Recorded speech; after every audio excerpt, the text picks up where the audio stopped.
কবরের জীবনটা আসল জীবন। বিশ্বনবী দোয়া করতেন, আল্লাহুম্মা ইন্না নাউযু বিকা মিন আযাবিল কবর। আল্লাহ, আমি আপনার কাছে কবরের আযাব থেকে পানাহ চাই, কবরের আযাব থেকে বাঁচতে চাই। এই কবরের মধ্যে অনেক ফিতনা হবে, অনেক সুয়াল হবে। কবরে প্রশ্ন আছে না নাই? কথা বলেন। প্রথম প্রশ্ন জিজ্ঞেস করা হবে, মার রব্বুক, তোমার রব কে? বলেন, আমাদের রব কে? ওয়া মা দীনুক, তোমার ধর্ম কি?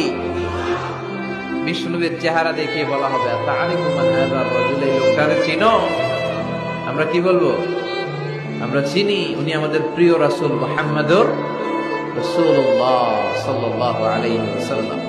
এরপরে জিজ্ঞেস করা হবে, এগুলো কোত্থেকে শিখলা? আমরা বলবো, কোরআন থেকে। ফায়ুফসাহু লাহু কবরুহু ৭০ যিরাআন। সুন্দর সুন্দর উত্তর করতে পারলে আপনার কবরটারে ৭০ হাত লম্বা করে দেয়া হবে। ইফতাহু লাহু বাবুন ইলাল জান্নাহ, জান্নাতের দিকে একটা দরজা লাগিয়ে